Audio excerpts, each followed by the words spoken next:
Today I'm going to provide a list of what you can do to both lose weight and heal basically any health problem that you have.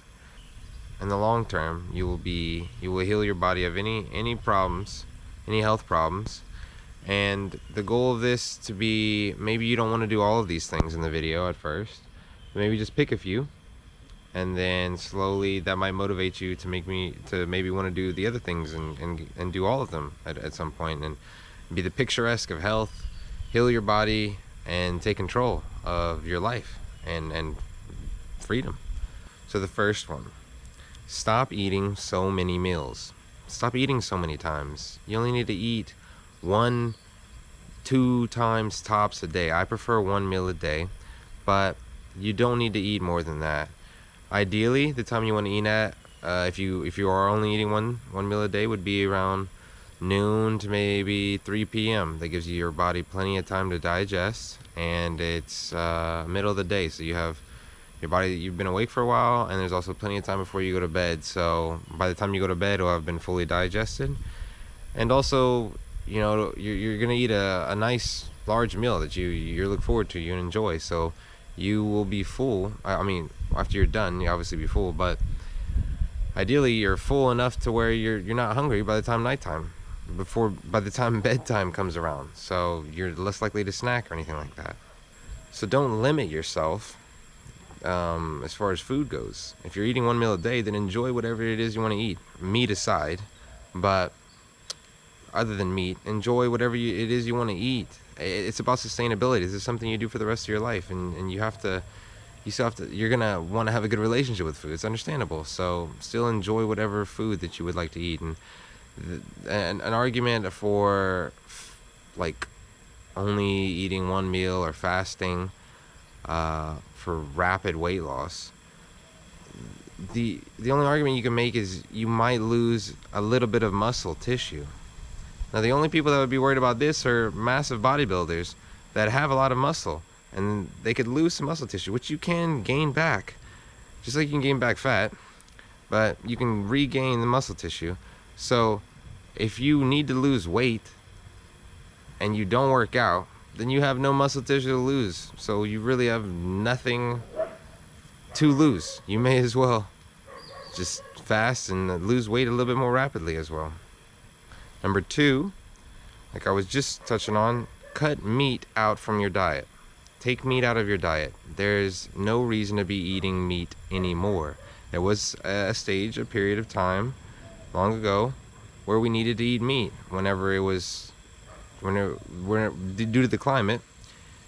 There wasn't much vegetation and fruits growing because of how cold it was, and you had to resort to meat. We're not at a point where we need to do that anymore. So you can cut meat out of your diet. Meat is very, very low frequency. It's dead tissue, dead flesh, carrion. Sometimes it's been dead for days, weeks, and even months. You are what you eat.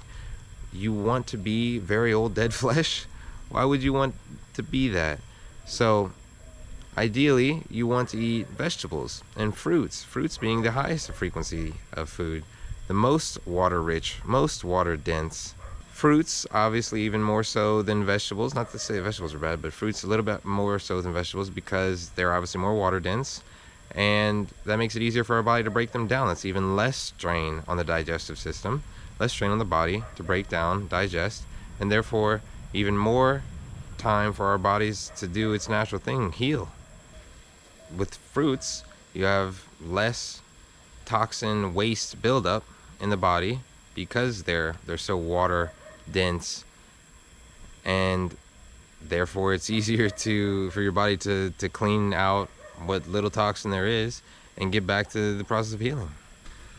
So now number 3, start fasting one day every single week. Start fasting 1 day every single week, whether it be a water fast or my personal favorite, a dry fast. Dry fasts are obviously much more difficult. I wouldn't say much more, but they're more difficult than water fasting. But easily start a water fasting, and maybe just always do water fasting. That's fine too. But fast 1 day for 24 hours at least every single week. Not only this will accelerate fat loss immensely as well, because you're not taking in calories for a whole day. That one's pretty obvious. But this is more so about healing. Your body wants to heal itself. It wants to return to homeostasis. And think of whenever you get a scratch or something like that, right, on your arm. What happens? You start to get a scab. Your body creates a scab, heals it, and then before long, it's gone. It's like it never even happened. Or our body wants to do that with everything. It literally wants to heal everything. It wants to do that. We just don't give it the opportunity to do so because we're constantly eating many, many times a day, and usually terrible foods that are pretty much backing up the order of operations to get to healing. So if we limit our food intake to 1 meal a day, if we do a fast 1 day a week, especially the fast, we are providing time for our body to start clearing out the backlog of built up toxins and food and waste that's left over in our bodies from our poor diet that we've been doing for years and years and years. So that's why fasting is very, very important to add to this. And obviously it has great returns as far as weight loss too. And you don't need, like, I even work out while dry fasted. I do a dry fast. I'm on a dry fast right now. I usually do mine on Thursdays. But you don't have to you don't have to eat or even drink for that matter when you're working out, doing resistance training. It's not necessary. That's just a trick that we believe that we need to do things. But you can do it without it. It's not gonna prevent you. It's not gonna harm you. You'll be perfectly fine. I do it every week. So the healing from fasting, it's not gonna be overnight. But whatever is, anything worth doing takes time. So doing fasting 1 day a week, week after week, your body will start to have the time to heal. And doing that from this point forward, your body can slowly chip away at all of the built up problems and start to get rid of that excess, but also finally have time to get to the stuff that does need healing and start healing it. Some ways that may make it easier for you to work water fasting into your life, or dry fasting. So if you are one of those people that has to have coffee in the morning, then maybe have your coffee at regular time in the morning, maybe 7 a.m., 8 a.m., 9 a.m., whenever you finish, and then start your water fast. So that way, 24 hours later, the next day, at 7 a.m., 8 a.m., 9 a.m., you just have your coffee again whenever your fast ends, and you'll have had coffee both mornings, and your life is still on schedule. Or if you if you work and you're busy all day, then when you get off at 4, 5, 6 p.m., then have your meal then, which I'm sure you regularly do, and then just fast until the next day at that same time, because at that point it's already late at night. I mean, it's already late in the day, so you'll be able to go to bed and not have to worry about eating. And then you wake up, you go to work, you're busy. When you get off, you eat your meal, and then boom, you've done a 24-hour fast. It's really, really not that difficult. And like I just mentioned about the work, I mean, especially when you're beginning, doing your first time ever fasting, you want to have a day or two that's quite busy. You can distract yourself. You don't want to, try not to pick a day that you're going to be resting at home, something like that, a day off, because that's when it's easier to snack. It's when it's easier to get distracted and think about food or drinking and breaking your fast, because you have all the options around you and you're bored and you have nothing but time.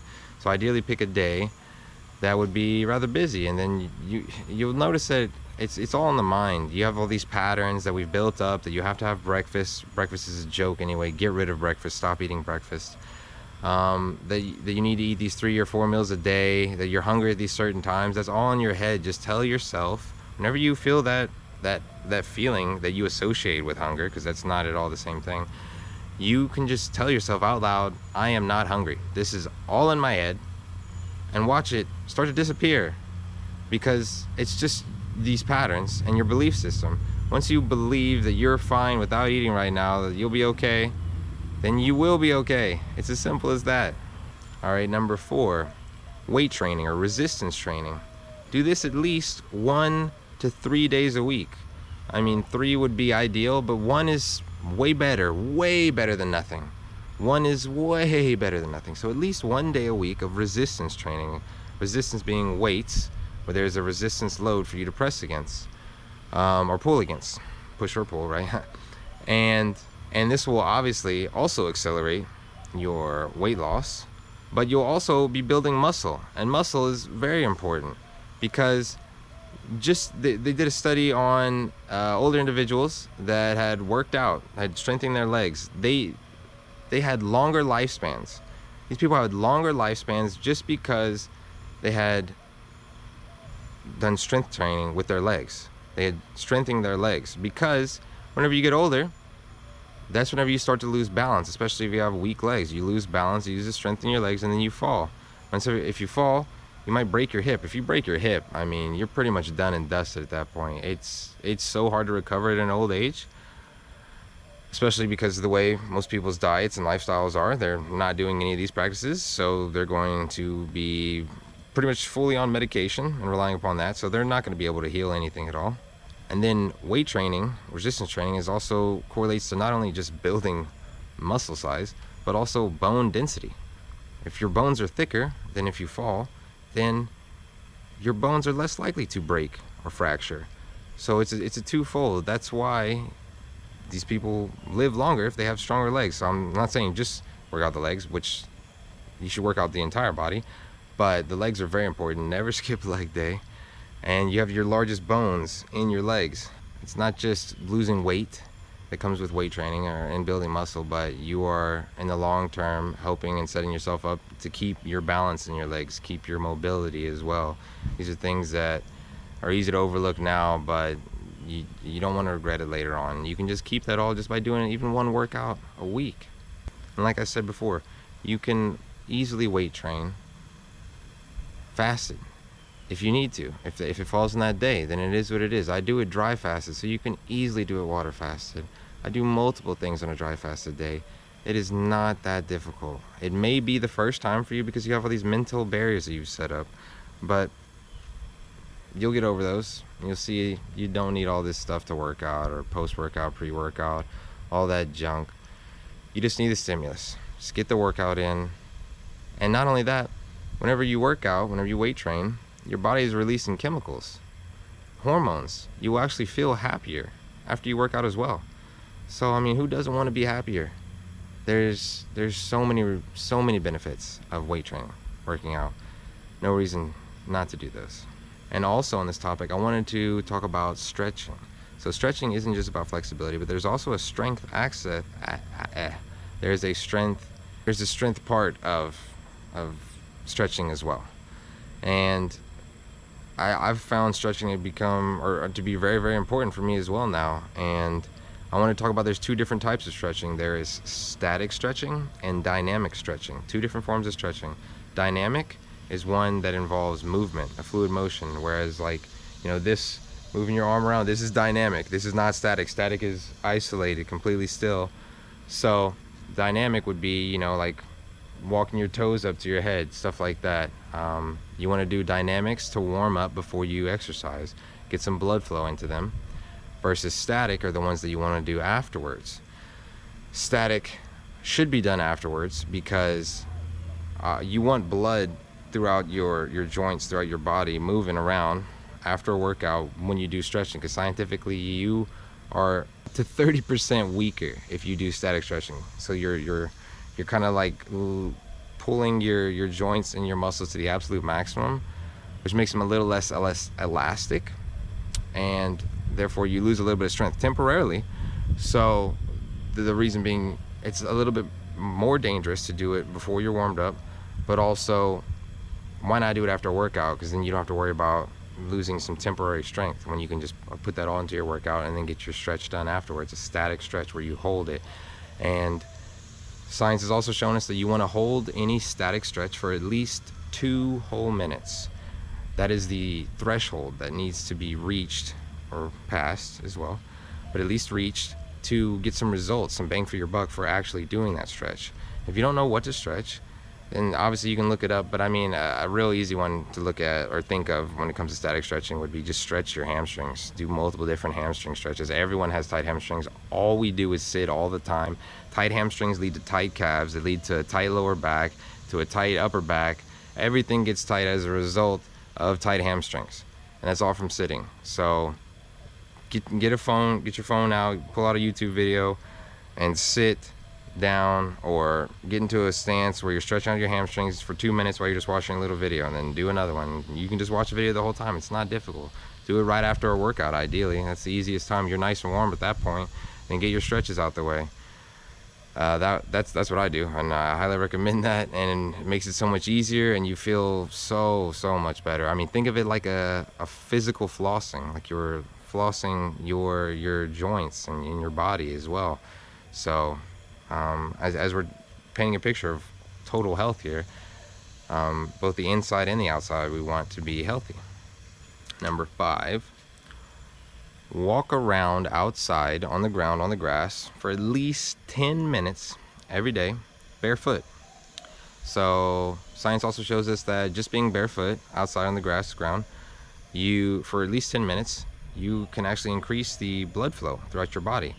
So that's going to help everything. I mean, blood is what is, making everything move right here in your body. So whenever something is injured, usually it gets really warm and swollen because all the blood is rushing there, right? So if we're able to increase the blood flow by just walking barefoot, then you're going to help move everything around, right?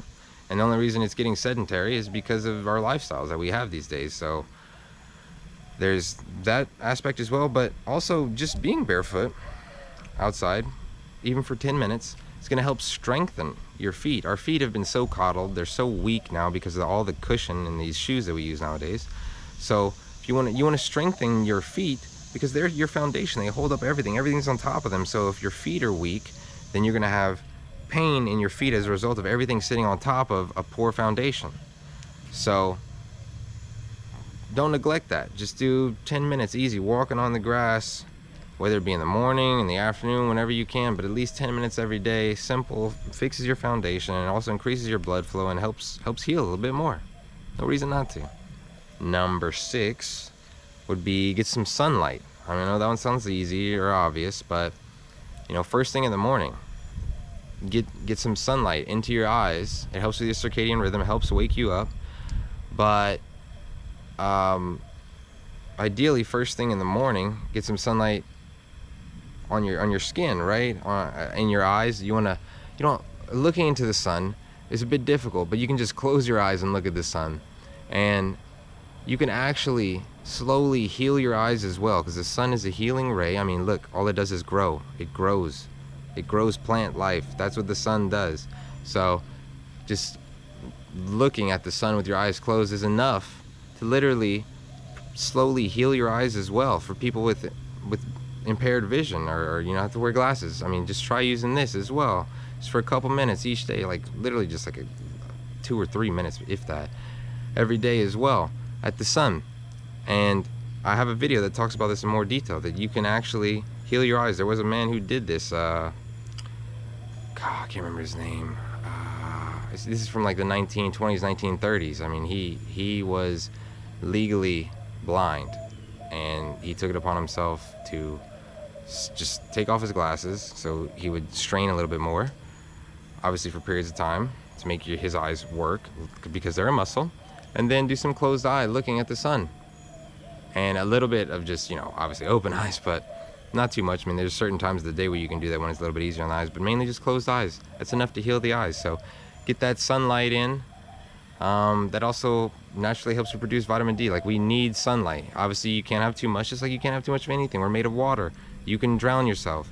You can drink too much water, but we do need sunlight. So get yourself some sunlight as well. That'll help with many different things, and also increase happiness as well. So don't neglect sunlight. And if you do it first thing in the morning, if you're doing this outside, getting your sunlight, you may as well just take your shoes off. Get your barefoot done at the same time. You're outside for 10 minutes in the sun at least. Barefoot, you knock both out. 10 minutes a day. It's not much to ask for, and the returns are huge. Number 7, reduce your EMF exposure. So EMF, these come from Bluetooth, our phones predominantly, these giant cell towers. You obviously can't do anything about the cell towers, but you can do something about your phone. Now we're seeing this growing crazy high rate of kids, teenagers, and young adults that are developing cancer around their waist, like genital and their butt as well. And you know, that's where they keep their phone. So just having it on them for these long periods of time, obviously it doesn't happen once, but I mean years and years of doing this, they've actually developed cancer. So don't keep your phone in your pocket all the time. You don't always need to have your phone on you. We're indoctrinated into a society that believes you need to have your phone at every second in case someone needs to get to reach you. It's like, no, it'll be okay. You can wait like 30 minutes and message them back. You don't need to have your phone by your side every second waiting for a notification. You know, it'll be fine. And especially don't hold the phone up to your head. Always talk speakerphone. Never put it up to your head that close. Don't sleep next to your phone. Ideally, put your phone in airplane mode. Keep it several feet away from you at the very least. I mean, you're sleeping. You don't need to be messaging or calling anybody. So there's no need for it to be that close to you, and there's no need for it to be on, or at least put it in airplane mode. And your body will thank you for that, because we're made of water. And Veda Austin, she's taken just little these things of water and petri dish and brought them next to cell towers and just set it down there for 15 minutes and frozen it, and then looked at the crystallography, and it's completely destroyed. The crystallography looks terrible. It's completely non-syncretic, non-symmetric, whereas like high frequency water that has come from deep down, or water that's had its frequency risen by simple methods of simply just like instilling good intentions into it, or putting it into a vessel like copper, silver, gold. I talk about that in another video as well. And those, when frozen, their crystallography is very, very symmetric, very beautiful to look at as well. So we are 99% molecularly water, so that same thing is happening to us. So yeah, limit the phone as much as you can, and it'll also help you connect better with your life in the present, with those around you, if you kind of separate from the phone. Sure, use your phone still, I'm not saying, but I'm just saying don't keep it in your pocket. Don't have it right next to you if you're on the PC, you're playing a game, watching TV, and at all times, you know, just leave it on the table back there, or in your room or something while you're watching a movie. Okay, it'll be fine. You can reply later, it'll be okay.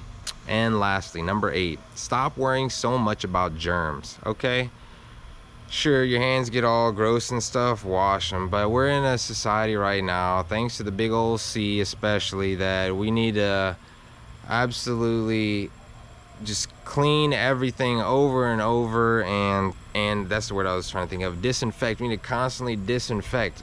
Hey, we have bacteria all over us. Bacteria on our skin, our largest organ. We have bacteria in our gut. We are made of so many different bacteria. Bacteria is actually good. So whenever you're constantly disinfecting and cleaning everything, you're actually harming the bacteria that we interact with as well. So you're actually harming yourself. You're lowering your immune system. You're making it more likely that you will get sick, because your immune system is being attacked by none other than yourself by constantly disinfecting everything. Dirt is fine. It's okay. I get it. Sometimes you gotta wash your hands, but I mean, try to just lower your worry about washing the hands, or Germexing, especially Germex. Get that junk out of there. The hand sanitizer, get that junk out of here. Stop using that. But and try to use more like bar soap if you can, like bars of soap, more organic sort of soaps if you can. I mean, obviously they cost a little bit more, but they do last a while. Like I use them, and they last me like a month or two. I know those little pump ones will last like freaking like 2 weeks or something, if that. So yeah, stop worrying about constantly cleaning. Yes, take a shower. I'm not saying don't take a shower, but I'm saying don't be this clean freak that's always worried about disinfecting constantly. Get that out of there. You're only harming yourself. Speaking of cleaning, also, don't use shampoo in your hair. That's a scam. That only damages your hair as well. Just stick to conditioner. I know I'm one to talk about the hair, but that's just a fact of the matter. Just no need for shampoo. At least just use conditioner. If anything, you really shouldn't really put anything in your hair. Your hair has a natural tendency to clean itself. This is assuming you're rinsing it with water. I'm not saying don't do anything to it, but rinsing it with water, it has a tendency to clean itself. So let it do its thing. What were people doing before we had shampoos and conditioner? They were okay. So anyways, those are, I guess, eight things that I believe you should add to your lifestyle, and they will not only help you lose weight significantly and consistently, this creates a sustainable lifestyle that you won't just crumble. Like I've experienced these as well, these restrictive diets. Whenever you're eating just rice and chicken and stuff like that, what that creates is you want to do the like you end up getting to a point where you explode and you eat everything in sight because you've restricted yourself so much. That is not at all what we want to do here. You still enjoy all the food, meat excluded, that you wish. But I mean, sure, you can still enjoy your meat. I'd say a good place to start would be limit that to at least 1 or 2 days a week and kind of wean yourself off of it. Because I mean, it is all about enjoying what you want. But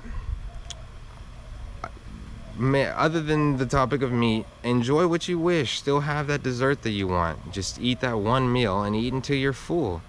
And don't restrict, because whenever you restrict, you create this, it builds up, and you talk about, I keep stuttering here, but think of like the Catholic, the pastor's daughter or something like that. They end up going off the deep end is because it's been so restrictive and they end up exploding. It's the same way with diets. They're yo-yo. You end up losing some weight and then you gain it all back. So this is about making very sustainable habits that will not only help you lose weight, but they will also heal your body and sustainably heal your body and start to heal all these problems that you may have had over years and decades that you've had to resort to medication just to suppress the pain, because there really is not much an answer for it.